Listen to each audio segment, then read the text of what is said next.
Hello everybody, today the car right in front of us is the Ferrari 158, driven by John Surtees at the end of the 1964 season with Nart. What did he say? He didn't race in a Ferrari, he raced in a Nart. Well, technically it was Ferrari. I'm gonna tell you about the livery in just a second. For now, I want to introduce you to the sponsor of this video, being GPWorld.nl.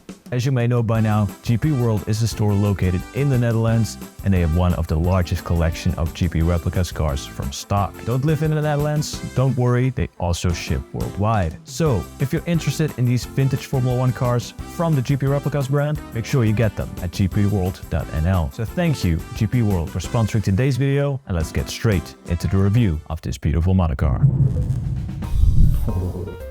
Very strange to see the Ferrari in those type of colors. You also get a nice piece of velvet cloth in order to clean your precious model cars.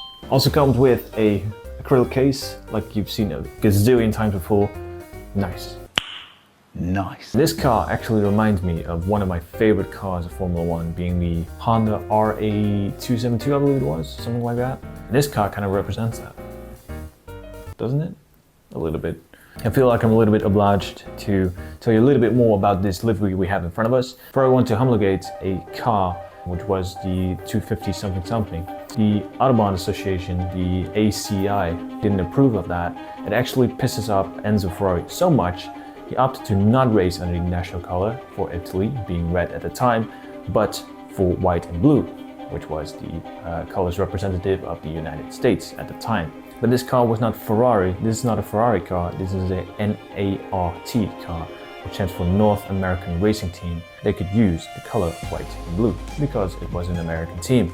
So that is why they used this white and blue livery, very short. The front of this car actually does not have anything which represents a front wing. You could say that this car is basically just one giant side part. Moving to the side, we have some inlets with some rivets as well. It actually has this blue stripe down the middle with race number 7 in this blue circle. Suspension looking pretty chromed out. Looks like this car has been on Pit My Ride for just a moment. Straight under the tires, looking pretty nice. This tire company is actually something different than Goodyear or Pirelli. These were actually Dunlops, anything like that. So this blue banner at the side of the car, really nice looking bluish color, with once again that race number 7 in a blue circle. At the side we can see the prancing horse, not with the Ferrari logo, but with the North American Racing Team emblem. So this windshield is actually riveted on, pretty nice details all around the windscreen, looking pretty good. Steering wheel, punched out aluminium, looking real nice, with once again a velvet material surrounding the steering wheel.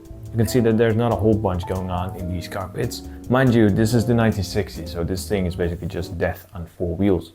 Rear of the car looking pretty interesting too. You can see that the parts of the engine are basically covered by this interesting mesh. It feels like proper metal, and it's kind of shiny like metal. Maybe, just maybe, it's metal.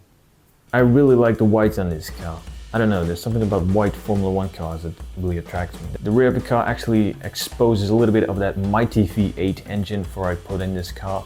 You can see a whole bunch of chrome exhaust tips folding over. Comes on a leather type of base plate with actually a plaque as well, which reads 158 1964 number 7 Nart John Surtees limited edition of 500 pieces with a GP Replicas emblem at the bottom. I have to say, by the way, you get this humongous case with a car being as flat as a pancake, so the proportions are kind of funny. I really want to see Ferrari make a comeback with this livery. Maybe at Texas, maybe at Miami, or maybe at Las Vegas. I mean, who knows? We have 3 races in America now, which are way too many in my opinion. So that's basically the video for today. Thank you very much for watching another one. Like I said in the beginning of this video, I really want to make a more in-depth video about Nart's special blue livery, because it's really a special story. Thank you very much for watching this video. Don't forget to leave a comment, and I really hope to see you in the next one as well.